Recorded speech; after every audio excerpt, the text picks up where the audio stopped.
दोस्तों नमस्कार। उम्मीद कर रहा हूं आप सब लोग अच्छे होंगे। Time varying fields and Maxwell's equation chapter के लास्ट एपिसोड में हम एक सिचुएशन को एनालाइज कर रहे थे जिसमें हमारे पास दो कंडक्टिंग रोड्स थी और इन रोड्स को हमने कंडक्टिंग वायर से कनेक्ट किया हुआ था। मतलब एक तरह से हमारे पास एक क्लोज्ड कंडक्टिंग लूप था जिसको हम static non uniform magnetic field region में कांस्टेंट वेलोसिटी से आई कैप की तरफ मूव कर रहे थे।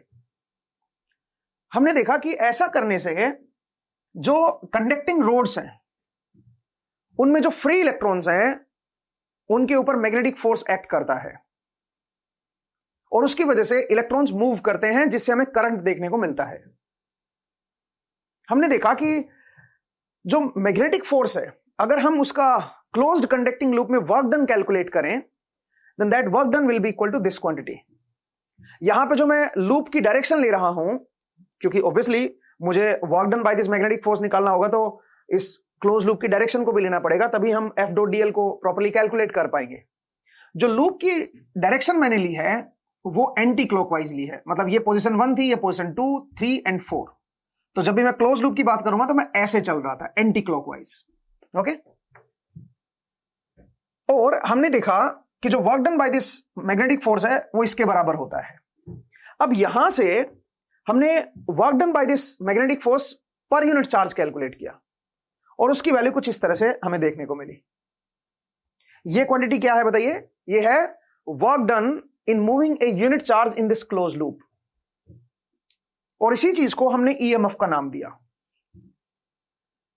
और हम जानते हैं कि ईएमएफ जो होता है क्लोज्ड कंडक्टिंग लूप में वो minus D phi by D T के बराबर होता है। ये हम ऑलरेडी पढ़ चुके हैं।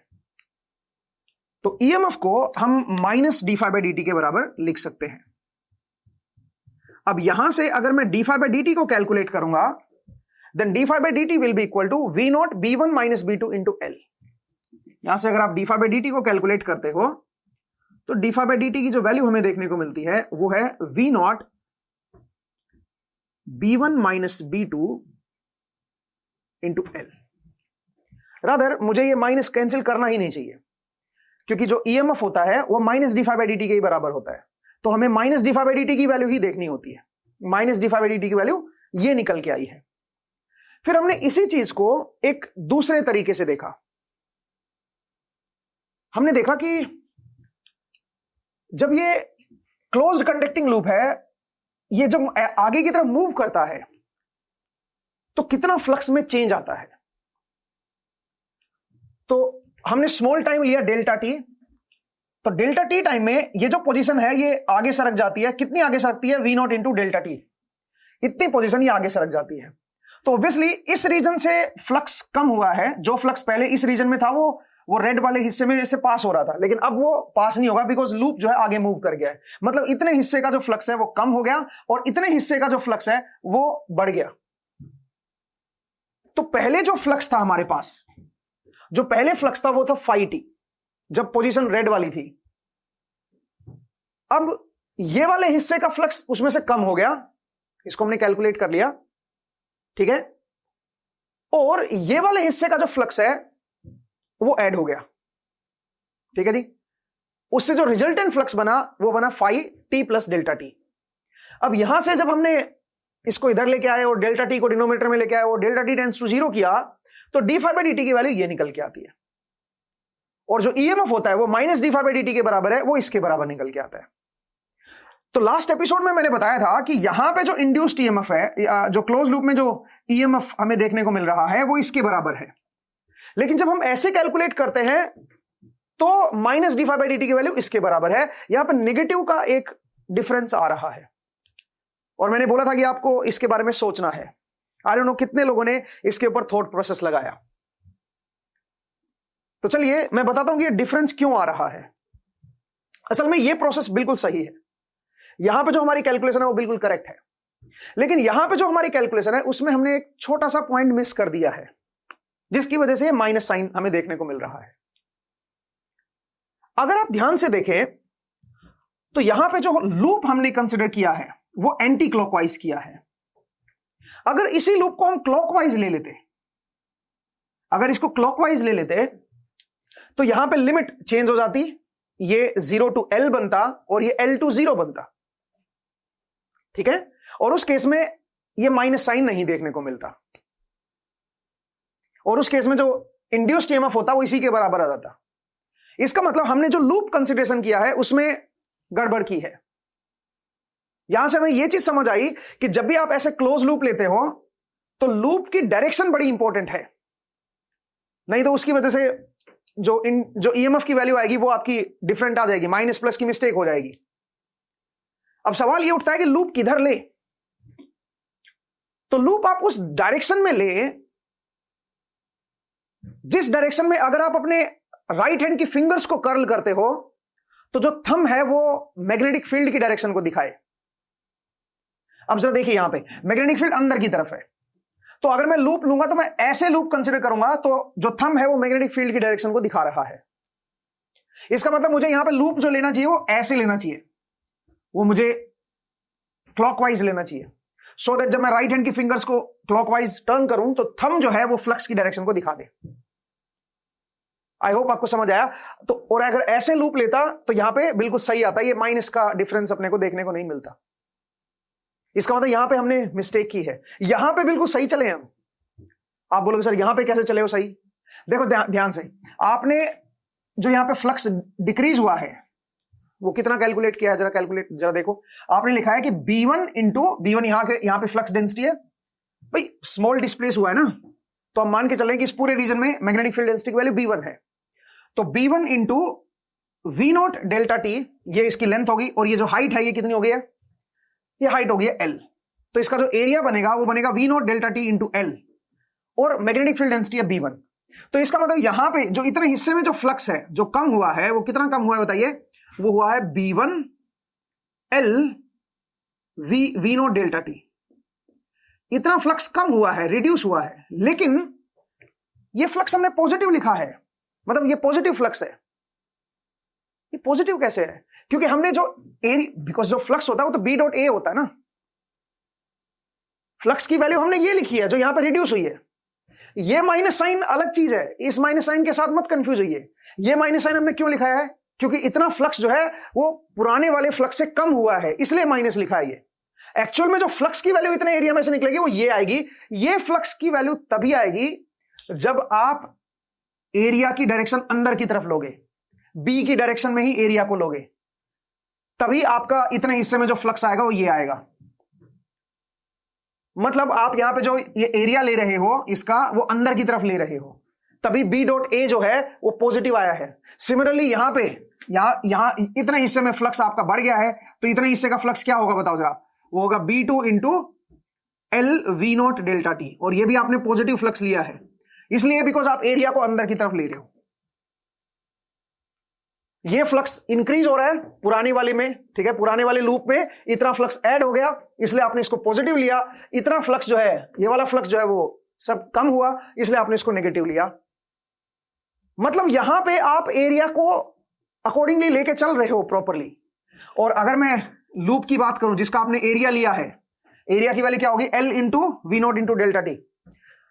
ये जो लूप है, ये लूप आपने ऑलरेडी आपने क्लॉकवाइज लिया है, तभी तो एरिया अंदर आएगा, तभी तो एरिया की डायरेक्शन अंदर आएगी ना, ठीक है। इसका मतलब ये जो आपने डेरिवेशन किया है ये बिल्कुल सही प्रॉपर कन्वेंशन के साथ किया है।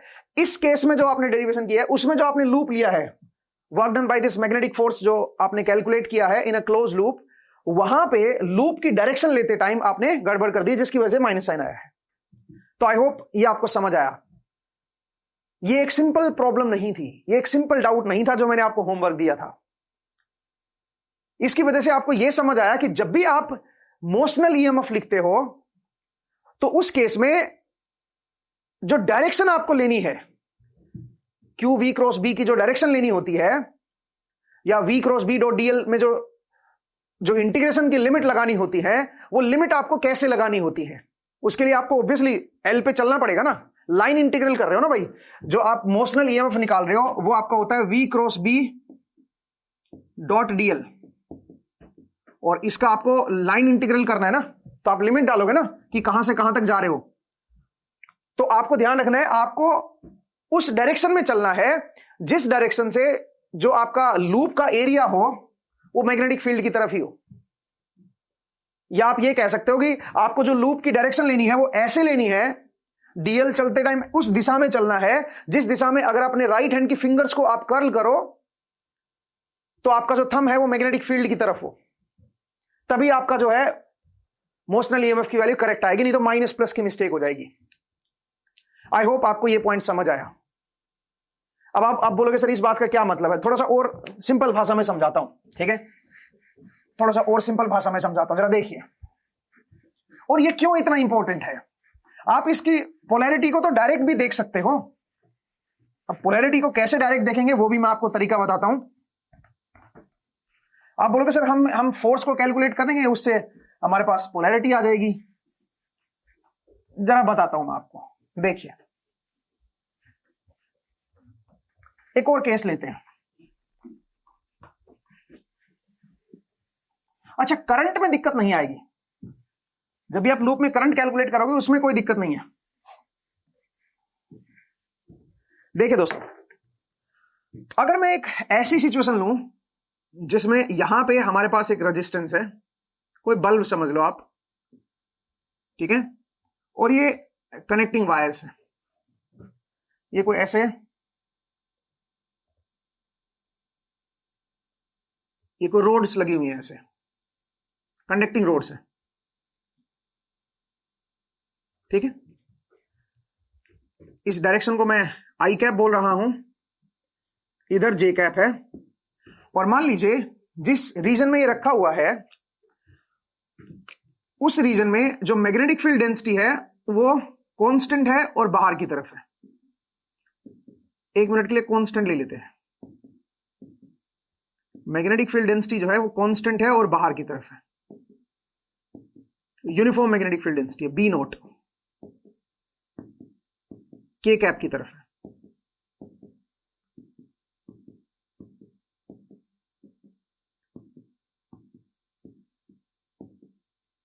ओके, अब हमने एक यहां पे कंडक्टिंग रोड ली है और वो ऐसे हमने उसको रख दिया है कंडक्टिंग रोड को, ठीक है जी। यहां पे y की वैल्यू 0 है और यहां पे y की वैल्यू l है। आपकी तरफ जो डायरेक्शन है वो है k कैप। जो मैग्नेटिक फील्ड डेंसिटी की वैल्यू है वो है मान लीजिए b नॉट k कैप। इस तरह की मैग्नेटिक फील्ड डेंसिटी है, स्टैटिक है और यूनिफॉर्म है। हमने एक कंडक्टिंग रोड को लिया है और इस कंडक्टिंग रोड को हम v नॉट वेलोसिटी से मूव कर रहे हैं, v नॉट आई कैप, ठीक है। इस वेलोसिटी से पॉजिटिव आई कैप की तरफ मूव कर रहे हैं, पॉजिटिव एक्स की तरफ मूव कर रहे हैं। अपने को बताना है कि इस पूरे क्लोज लूप में कितना ईएमएफ इंड्यूस होगा और कितना करंट फ्लो करेगा और किस दिशा में फ्लो करेगा, किस डायरेक्शन में फ्लो करेगा, ये अपने को देखना है। तो आप सब लोग जानते हो कि देखो ये जो कंडक्टिंग रोड है ये मूव कर रही है तो इसके अंदर मोशनल ईएमएफ होगा। मैग्नेटिक फील्ड डेंसिटी यहां पे टाइम वेरिएबल नहीं है, टाइम के साथ चेंज नहीं हो रही है। तो अगर मैग्नेटिक फील्ड डेंसिटी टाइम के साथ चेंज नहीं हो रही है तो कोई ट्रांसफॉर्मर ईएमएफ अपने को देखने को नहीं मिलेगा, कोई वेरिएशनल ईएमएफ नहीं मिलेगा। कई बार मैं ट्रांसफॉर्मर ईएमएफ को वेरिएशनल ईएमएफ बोल देता हूं, ओके। तो कोई यहां पे वेरिएशनल ईएमएफ नहीं मिलेगा, अपने को यहां पे मोशनल ईएमएफ देखने को मिलेगा। लेकिन मोशनल ईएमएफ के लिए मुझे क्या करना होगा, मुझे लाइन इंटीग्रल निकालना होगा। तो यहां पे अगर इस रोड की बात करूं, बिकॉज बाकी कंडक्टर तो मूव कर ही नहीं रहे ना, ये कंडक्टर नहीं मूव कर रहा, ये भी नहीं मूव, कुछ भी नहीं मूव कर रहा, केवल एक रोड मूव कर रही है, तो इसी के अंदर मोशनल ईएमएफ अपने को देखने को मिलेगा। वैसे तो मोशनल ईएमएफ की अगर मैं बात करूं तो पूरे लूप में ही मुझे निकालना चाहिए, बिकॉज यहां पे कोई चार्ज एक्यूमुलेशन तो हो नहीं रहा कि भाई यहां पे चार्ज जो है वो इलेक्ट्रॉन के ऊपर फोर्स लगेगा तो यहां पे आके एक्यूमुलेट हो जाएंगे ना। यहां पे तो क्लोज लूप है भाई, तो क्लोज लूप है तो चार्जेस मूव करेंगे, सही बात है। तो वैसे भी अगर आप चार्जेस के पॉइंट ऑफ व्यू से सोचते हो तो आप ये कह सकते हो यहां पे कि अगर आप देखें तो वेलोसिटी इस तरफ है और बी बाहर की तरफ है, तो वी क्रॉस बी किधर होगा बताइए। बिकॉज जो फोर्स लगता है चार्जेस के ऊपर वो कितना होता है बताओ, वो होता है क्यू वी क्रॉस बी। तो आप v आपकी इस तरफ है आई कैप की तरफ, v के कैप की तरफ है, तो q v not I cap cross b not के कैप। इसकी वैल्यू अगर आप कैलकुलेट करते हो तो हमारे पास फोर्स की जो वैल्यू आती है वो आती है q v not b not और ये आई कैप और क्रॉस के कैप क्या होगा, माइनस जे कैप। इसका मतलब जो फोर्स लगेगा पॉजिटिव चार्जेस पे वो नीचे की तरफ लगेगा।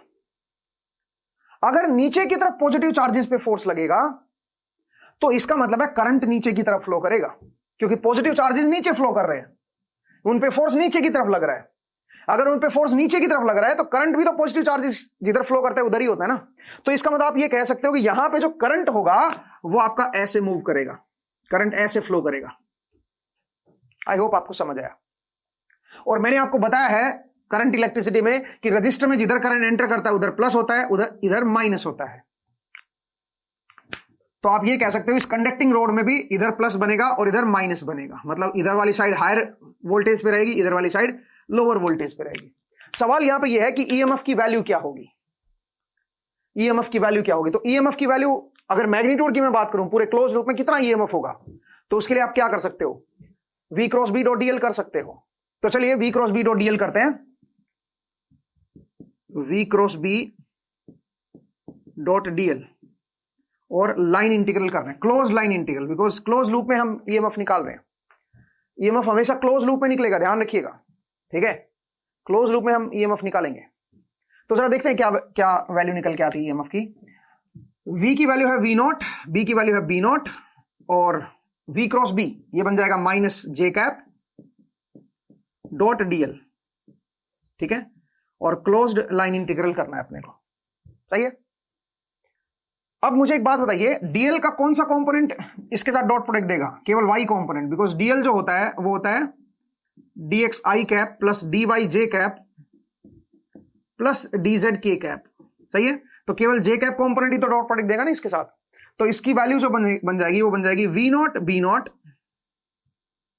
We naught. अच्छा एक चीज और सुनिए, ये जो हमने ईएमएफ का फॉर्मूला लिखा है ये क्लोज लाइन इंटीग्रल है, लेकिन जैसे मैं वी नॉट पुट करूंगा तो मुझे यहां पे ओपन लाइन इंटीग्रल लिखना चाहिए। क्यों ओपन, क्लोज्ड क्यों नहीं लिखना चाहिए यहां पे, बिकॉज आप सोचो ना इस हिस्से की तो वेलोसिटी है ही नहीं ना, वेलोसिटी तो है ही केवल इसके पास।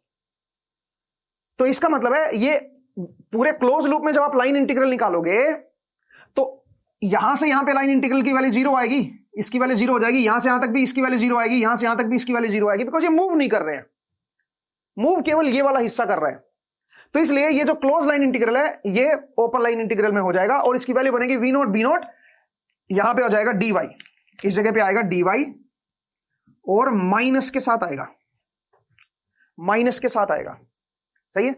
बिकॉज डीएल का डी वाई जे कैप जब आप निकालोगे तो यहां पे माइनस जे कैप है, इसके साथ जे कैप है, तो ये बन जाएगा माइनस डी वाई। अब लिमिट डालते हैं, लिमिट कैसे डालेंगे, मतलब मैं ऊपर से नीचे की तरफ आऊं, लूप को ऐसे लूं कि ऐसे लूं। अब लिमिट कैसे डालें, तो लिमिट के लिए क्या मुझे y की वैल्यू 0 से l तक डालनी चाहिए या l से 0 तक डालनी चाहिए, किस तरफ डालनी चाहिए, क्योंकि उसके अकॉर्डिंग प्लस माइनस का फर्क आएगा। इस पूरे क्लोज लूप में मुझे मुझे ईएमएफ की वैल्यू कैलकुलेट करनी है, तो मैं लिमिट कैसे डालूं, तो उसके लिए आपको सबसे पहले लूप की डायरेक्शन को देखना होगा। आई होप आपको समझ आया, और लूप की डायरेक्शन क्यों इंपॉर्टेंट है उसको समझिए, क्योंकि मुझे ईएमएफ निकालना है पूरे क्लोज लूप में, ठीक है। तो लूप की डायरेक्शन कैसे लेंगे, आप बताओ बी बाहर की तरफ है तो लूप किधर ले, ऑब्वियसली आप लूप को जो है वो एंटी क्लॉकवाइज लीजिए। क्यों भाई, अगर आप लूप को एंटी क्लॉकवाइज लेते हो तो जो थंब है वो आपका क्या होगा बताओ जरा, वो बाहर की तरफ बी की डायरेक्शन में आ जाएगा, जो थंब है वो बी की डायरेक्शन में आ जाएगा। क्या कहते हो, सही है।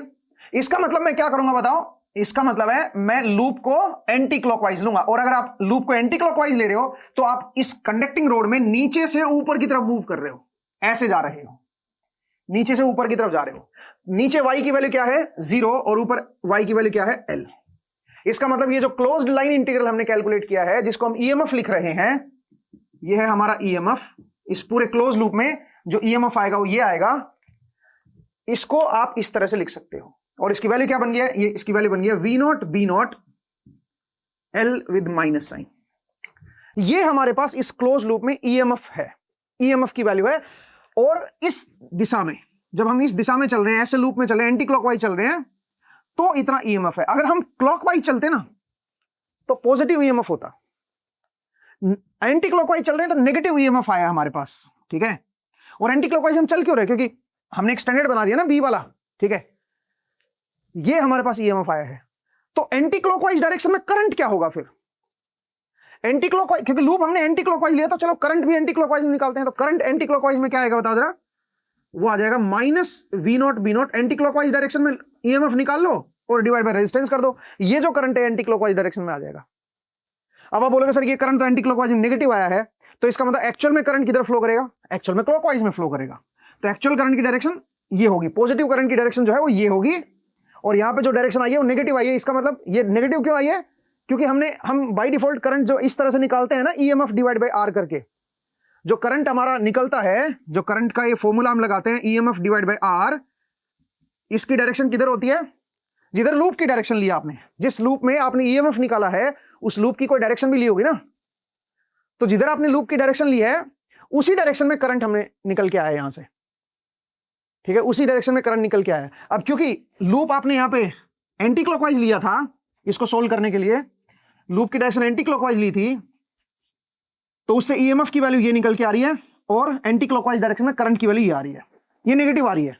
इसका मतलब एक्चुअल में जो करंट आएगा वो क्लॉकवाइज डायरेक्शन में आएगा, यहां पे जो करंट आएगा वो क्लॉकवाइज डायरेक्शन में आएगा, यहां पे ये पोलैरिटी आएगी, इधर प्लस और इधर माइनस, ठीक है। आई होप आपको समझ आया। दूसरी बात मुझे आप ये बताइए, क्या मैं ये बोल सकता हूं कि इस कंडक्टिंग रोड पे ये साइड प्लस होगी और ये साइड माइनस होगी, क्या ऐसा बोलना सही है? हां, आप ऐसा बोल सकते हो, बिकॉज आप ये कह सकते हो कि ये जो कंडक्टिंग रोड है और ये जो रेजिस्टेंस है ये पैरेलल में लगे हुए हैं, ये पैरेलल में लगे हुए हैं, इधर हायर है तो इधर भी हायर ही होगा, और इधर लोअर है तो इधर भी लोअर ही होगा। मतलब एक तरह से आप ये कह सकते हो जो कंडक्टिंग रोड है सोर्स की तरह एक्ट कर रही है, जस्ट ये एक सिंप्लीफिकेशन है, ये एक्चुअल सिचुएशन नहीं है। बिकॉज ये जो ईएमएफ इंड्यूस हुआ है ना, ये जो ईएमएफ हमें देखने को मिला, ये पूरा क्लोज लूप का ईएमएफ है, इसमें कोई चार्ज एक्यूमुलेशन नहीं हो रहा कि इधर आपका पॉजिटिव चार्ज आएगा, इधर आपका नेगेटिव चार्ज एक्यूमुलेट हो जाएगा, तो ये साइड हायर पोटेंशियल हो जाएगी, ये साइड लोअर पोटेंशियल है। पोटेंशियल का यहां पर सवाल ही नहीं है, क्योंकि यहां पर चार्ज एक्यूमुलेशन नहीं है।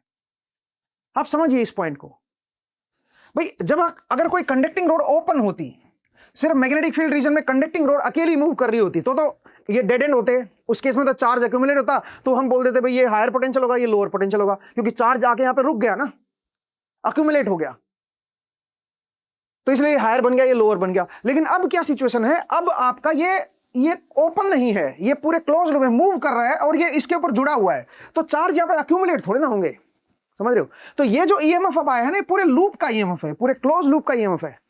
हाँ, इसको सिंपल दिखाने के लिए आप ये कह सकते हो, इसका जो सिंप्लीफाइड वर्जन है उसके लिए आप ये बोल सकते हो कि इस कंडक्टिंग रोड को आप एक सोर्स की तरह ट्रीट कर सकते हो, जिसका ये वाली साइड हायर होगी और ये वाली साइड लोअर होगी। इसमें जो ईएमएफ इंड्यूस हुआ है वो है V naught B naught into L, ये वो इतनी वैल्यू का ईएमएफ इंड्यूस हुआ है। आप बोलोगे लेकिन सर ईएमएफ तो हमारा नेगेटिव है। अरे भैया, नेगेटिव तो जब आप ऐसे लूप ले रहे हो एंटी क्लॉकवाइज, नीचे से ऊपर जा रहे हो तब नेगेटिव है ना ये।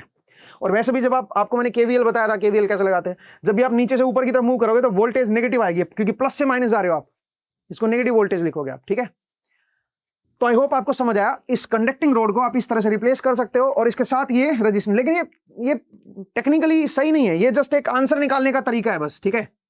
यहां पे आप एक रेजिस्टेंस को लगा दो, मतलब एक तरह से आपने पूरे ईएमएफ को यहां पे लोकलाइज्ड कर दिया, ये सही नहीं है, ठीक है। ईएमएफ जो है वो क्लोज लूप में हमें देखने को मिलता है। देखो यहाँ पे क्लोज इंटीग्रल कर रखा है मैंने ईएमएफ के लिए, ठीक है। तो ध्यान दीजिएगा, ये बड़ा इंपॉर्टेंट है। इस तरह से आप जो है पोलैरिटी भी देख सकते हो। तो लूप की डायरेक्शन लेना बड़ा इंपॉर्टेंट होता है, इसको समझना बहुत इंपॉर्टेंट होता है कि किस दिशा में आप लूप ले रहे हो। ये ईएमएफ तभी बनेगा जब आप जो क्लोज लूप ले रहे हो, जिसपे इंटीग्रल कैलकुलेट कर रहे हो, वो क्लोज लूप की तरफ अगर आप अपनी राइट हैंड की फिंगर्स को घुमाओ तो थंब बी की तरफ आना चाहिए, तभी हम इसको ईएमएफ बोलेंगे, नहीं तो ईएमएफ का नेगेटिव आ जाएगा ये, अगर आपने लूप उल्टा ले लिया तो। आई होप आपको समझ आया ये पॉइंट, ठीक है। तो इस तरह से हम इसको दिखा सकते हैं और रिप्रेजेंट कर सकते हैं, और करंट को भी हम कैलकुलेट कर सकते हैं। अब एक स्टेप और आगे चलते हैं। देखिए, लास्ट एपिसोड में मैंने आपको बताया था कि मोशनल ईएमएफ के लिए जरूरी नहीं है कि आपके पास जो मैग्नेटिक फील्ड डेंसिटी है वो स्टैटिक हो। अगर magnetic field density time varying है ना, तब भी आपका मोशनल ईएमएफ आपको मिल जाएगा। अगर time varying magnetic field region में भी अगर मैं कोई कंडक्टिंग रोड को मूव करूं, सोचिए यहां पे मेरे पास एक रीजन है और इस रीजन में मैग्नेटिक फील्ड डेंसिटी टाइम के साथ वेरी कर रही है, अंदर की तरफ है, बोर्ड के अंदर की तरफ है, और इस रीजन में जो मैग्नेटिक फील्ड डेंसिटी है वो मान लीजिए टाइम का फंक्शन है, B naught cos of omega T minus K cap. वो टाइम के साथ वेरी कर रही है, स्पेस के साथ वेरी नहीं कर रही है, पोजीशन के साथ वेरी नहीं कर रही है, टाइम के साथ वेरी कर रही है। अब अगर मैं इस रीजन में यहां पे कोई कंडक्टिंग रोड ले लूं और उसको कुछ v नॉट वेलोसिटी से मूव करूं आई कैप की तरफ, इधर आई कैप ले रहा हूं मैं, ठीक है, ये डायरेक्शन मेरी आई कैप है, ये जे कैप है, और आपकी तरफ जो डायरेक्शन है वो के कैप है। तो अगेन हमने कंडक्टिंग रोड लिया जिसकी लेंथ है l, ठीक है, और इसको मैं v नॉट वेलोसिटी से मूव कर रहा हूं आई कैप की तरफ, और मैं जानना चाह रहा हूं भाई बताओ इसमें मोशनल ईएमएफ क्या होगा। तो अगेन मोशनल ईएमएफ निकालना बहुत आसान है आपके लिए, ठीक है, इसको पोजीशन 1 बोलिए और इसको पोजीशन 2 बोल दीजिए, ठीक है। अब अगर मैं v cross b dot dl की बात करूंगा तो यहां पे ओपन इंटीग्रल होगा, बिकॉज इस बार हम क्लोज लूप पे नहीं जा रहे हैं, ठीक है, इस बार हम क्लोज लूप पे नहीं जा रहे हैं, क्लोज लूप है ही नहीं ना यहाँ पे, ठीक है, यहाँ पे चार्ज एक्युमुलेशन बनेगा, उससे हमने ये माइनस ई डॉट डीएल लिखा है, क्योंकि यहाँ पे जो इलेक्ट्रिक फील्ड आएगी ये बेसिकली, इसको आप मोशनल ईएमएफ बोल दो या पोटेंशियल डिफरेंस भी बोल सकते हो, ये बनेगा माइनस वी क्रॉस बी। ये वर्ड्स बड़ी इंपॉर्टेंट है भाई, ठीक है। ये हमारे पास क्या बनेगी, इलेक्ट्रिक फील्ड, और ये कोई इंड्यूस्ड इलेक्ट्रिक फील्ड नहीं है, ठीक है, ये ध्यान रखिएगा, ये चार्जेस की वजह से आई है। तो अब अगर मैं यहाँ पे वैल्यू पुट करूंगा माइनस ई डॉट डीएल करूंगा तो इस तरह से बनेगा, और मैं कहां से कहां तक जा रहा हूं 1 से लेकर 2 तक, ये बन गया माइनस ई डॉट डीएल, ये बनेगा v2 माइनस v1, ठीक है। इलेक्ट्रोस्टैट में पढ़ा होगा ना आपने, तो वो इलेक्ट्रोस्टैट वाला रूल ही लगा रहा हूं मैं यहाँ पे, ठीक है। तो ये कुछ इस तरह का बनेगा, v2 माइनस ऊपर वाला पॉइंट माइनस नीचे वाला पॉइंट। v की वैल्यू क्या है बताओ, v की वैल्यू है v नॉट और आई कैप की तरफ, और b की वैल्यू क्या है b not cos of omega T. अब इनका जो क्रॉस प्रोडक्ट है उसकी डायरेक्शन बताइए, v इधर है b इधर है, तो v क्रॉस b करोगे तो माइनस के कैप, अंदर v क्रॉस b करोगे तो ऊपर की तरफ आएगा ना, j कैप आ जाएगा, ठीक है, ये बन जाएगा j कैप डॉट डीएल। अब आप बताओ डीएल का कौन सा कंपोनेंट इसके साथ डॉट प्रोडक्ट देगा, y कंपोनेंट, तो सीधा सीधा यहाँ पे dy लिख दूं, ये बन गया dy, और कहां से कहां तक है 1 से लेके 2 तक। 1 पे मान लीजिए y इक्वल टू 0 है, और यहाँ पे क्योंकि ऊपर की तरफ चलते हो तो y की वैल्यू बढ़ती है ना भाई, ठीक है, यहाँ पे y की वैल्यू 0, यहाँ पे y की वैल्यू l है। तो अब आप यहाँ पे लिमिट पुट कर दो इसको, ये तो सीधा सीधा इंटीग्रेशन से बाहर ही आ जाएगा, v not b not cos of omega T into L. इतना जो है वो मोशनल ईएमएफ अपने को इसमें देखने को मिलेगा, या आप कह सकते हो वोल्टेज डिफरेंस अपने को देखने को मिलेगा, इसी को आप पोटेंशियल डिफरेंस भी बोल सकते हो, ठीक है, देखो चार्ज एक्यूमुलेशन की वजह से ये अपने को दिख रहा है, ठीक है। आई होप आपको ये समझ आया कि किस तरह से हम यहां पे, मतलब मोशनल ईएमएफ के लिए जरूरी नहीं है कि स्टैटिक मैग्नेटिक फील्ड ही हो, टाइम वेरिंग मैग्नेटिक फील्ड भी हो सकती है, टाइम वेरिंग मैग्नेटिक फील्ड भी आपको मतलब हो सकती है, और उसकी वजह से मोशनल ईएमएफ आ सकता है, ओके। अब अगर दोनों ही केस आ जाएं, मतलब टाइम वेरिंग मैग्नेटिक फील्ड भी आ जाए और कंडक्टिंग रोड मूव भी कर रही हो, या कोई क्लोज लूप मूव कर रहा हो, देखो यहां पे कोई क्लोज लूप नहीं है, एक चीज को समझिए, मैं एक बार दोबारा रिपीट करता हूं। तो मैंने आपको क्या बोला, मैंने आपको बोला कि भाई मोशनल ईएमएफ के लिए जरूरी नहीं है कि स्टैटिक मैग्नेटिक फील्ड ही हो, टाइम वेरिंग मैग्नेटिक फील्ड में भी मोशनल ईएमएफ आ सकता है। तो मोशनल ईएमएफ के लिए कंडीशन क्या जरूरी है, कंडीशन है कि there must be flux cutting action, जो कंडक्टर है वो फ्लक्स को कट करनी चाहिए फील्ड लाइंस को, जैसा कि यहां पे देखो, यहां पे फील्ड लाइंस किधर है, अंदर की तरफ है, अंदर की तरफ है, और कंडक्टर ऐसे जा रहा है आगे की तरफ, तो फील्ड लाइंस को कट कर रहा है कंडक्टर, तो there must be flux cutting action. अगर फ्लक्स कटिंग एक्शन हो रहा है तो मोशनल ईएमएफ आपको देखने को मिलेगा, ठीक है। मोशनल ईएमएफ के लिए कंडीशन क्या है बताओ, there must be flux cutting action. Flux cutting action होगा तो समझ लो कि आपको मोशनल ईएमएफ देखने को मिलेगा, और अगर फ्लक्स कटिंग एक्शन नहीं है तो मोशनल ईएमएफ भी नहीं होगा। जैसे कि अगर मैं एक दो सिचुएशन लूं, मतलब ये फर्क नहीं पड़ता कि स्टैटिक मैग्नेटिक फील्ड है कि वेरिएबल मैग्नेटिक फील्ड है, ठीक है, बस आपको ये देखना कि मोशनल ईएमएफ होगा कि नहीं होगा, तो उसके लिए फ्लक्स कटिंग एक्शन देखना है बस आपको, ठीक है। अगर मैं कुछ सिचुएशन लूं और मैं आपसे पूछूंगी भाई आपको मोशनल ईएमएफ देखने को मिलेगा या नहीं मिलेगा, जरा देखिए कुछ सिचुएशन है। अगर मैं केस 1 की बात करूं, केस 1 जरा देखिए, हमारे पास क्या है, एक ऐसे कॉपर ब्लॉक है, एक मेटल ब्लॉक है कॉपर का, ठीक है। कॉपर मैं इसलिए ले रहा हूं बिकॉज ये मैग्नेटिक फील्ड की तरफ ज्यादा अट्रैक्शन नहीं दिखाता है, ठीक है। मान लीजिए ऐसा हमारे पास मटेरियल है, और इस मटेरियल के अंदर से ऐसे स्टैटिक मैग्नेटिक फील्ड जो है वो निकल रही है, ध्यान से समझिएगा। इसके अंदर से स्टैटिक मैग्नेटिक फील्ड केवल इस रीजन में, जिस रीजन में ब्लॉक है ना, केवल उस रीजन में अंदर की तरफ फील्ड लाइन है। आप सामने से देख रहे हो ब्लॉक को, इसको मेटल सीट मान लो आप, ठीक है, मेटल प्लेट मान लो, कुछ भी मान लो, ठीक है, और उसके अंदर की तरफ मैग्नेटिक फील्ड जा रही है। मैग्नेटिक फील्ड जो है वो कांस्टेंट है बी नोट पे, मैग्नेटिक फील्ड यहां इस पूरे रीजन में कांस्टेंट है मान लीजिए, ठीक है।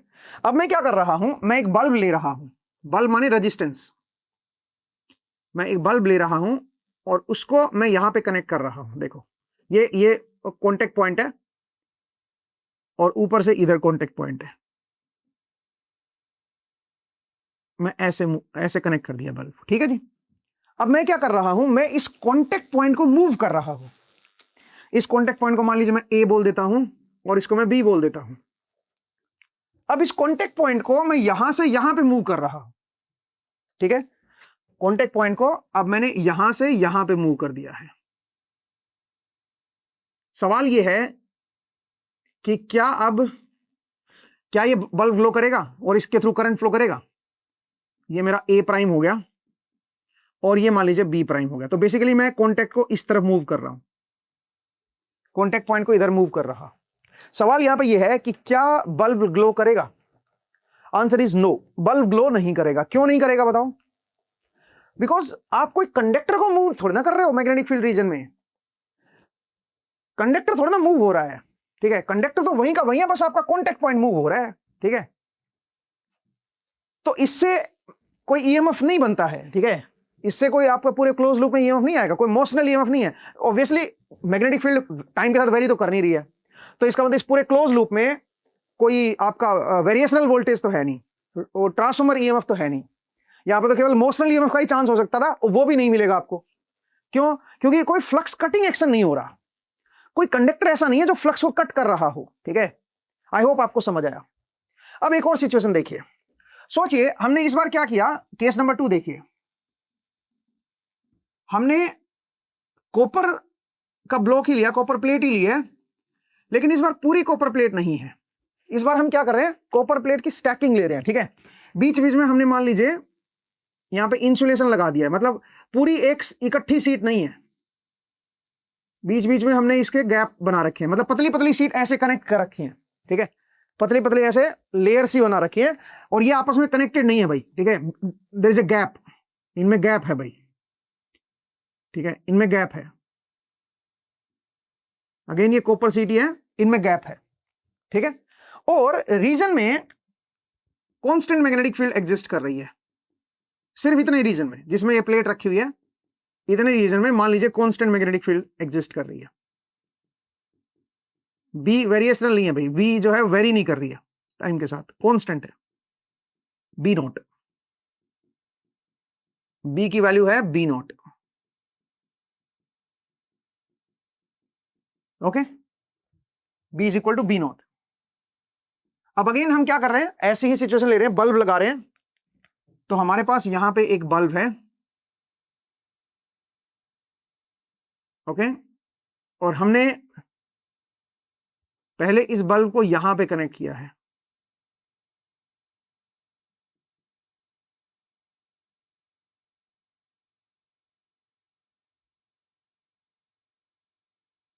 Okay, let's call it A and this point is B, right. और अब हम क्या कर रहे हैं, तो ऑब्वियसली ये ए और बी समहाउ कनेक्टेड हैं वाया दिस कॉपर प्लेट। अब हम इसको यहां से यहां पे मूव कर रहे हैं, अगेन आगे की तरफ मूव कर रहे हैं, ठीक है। हम इसको यहां से यहां पे मूव कर रहे हैं, ये ए प्राइम है और इधर है बी प्राइम, ओके, ऐसे। मतलब ये जो कॉन्टेक्ट पॉइंट है इनको हम इधर मूव कर रहे हैं। सवाल यह है कि क्या अब बल्ब ग्लो करेगा? आंसर इज नो, कोई बल्ब नहीं ग्लो करेगा। यहां पे भी करंट जीरो है, कोई करंट नहीं आएगा, और यहां पे भी करंट जीरो है। आप बोलोगे सर क्यों नहीं आएगा? बिकॉज सोचो, बी जो है वो टाइम के साथ तो वेरी कर नहीं रहा, तो इसका मतलब वेरिएशनल वोल्टेज का तो सवाल ही पैदा नहीं होता यहां पे, ठीक है।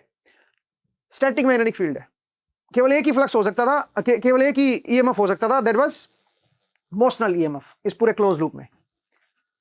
लेकिन वो भी नहीं दिखेगा आपको, क्योंकि यहां पे जो कंडक्टर है कोई फ्लक्स कटिंग एक्शन नहीं हो रहा उसका। ये कंडक्टर पहले इसके थ्रू पूरा पाथ बन रहा था, अब जो क्लोज पाथ है इसके थ्रू बन रहा है। आपने क्या किया, आपने सर्किट ही बदल दिया है, एक तरह का स्विचेस है ये। आप पहले इस स्विच पे कनेक्ट कर रहे थे, अब आपको इस स्विच पे कनेक्ट हो गया, तो स्विचेस को ऑन ऑफ कर रहे हो भाई, ठीक है। उससे आपका कंडक्टर का मूवमेंट थोड़ा हो रहा है, ठीक है। जब आप इन कॉन्टेक्ट पॉइंट को यहां से यहां पे मूव कर रहे हो, तो कंडक्टर थोड़ा ना मूव कर रहा है। तो एक तरह से आप कह सकते हो कि यहां पे भी कोई करंट आपको देखने को नहीं मिलेगा, ठीक है। तो मोशनल ईएमएफ के लिए जरूरी है कि फ्लक्स कटिंग एक्शन हो।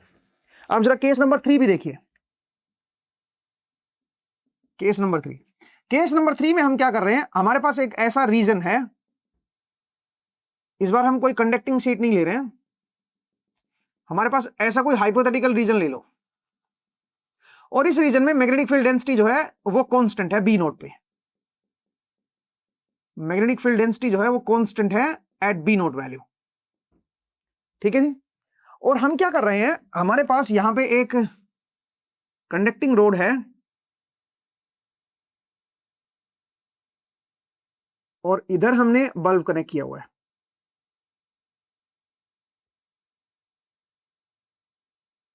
ठीक है। और इस रोड को हम इधर मूव कर रहे हैं वी नोट से, बाकी सब फिक्स है, कंडक्टिंग रोड को मूव कर रहे हैं।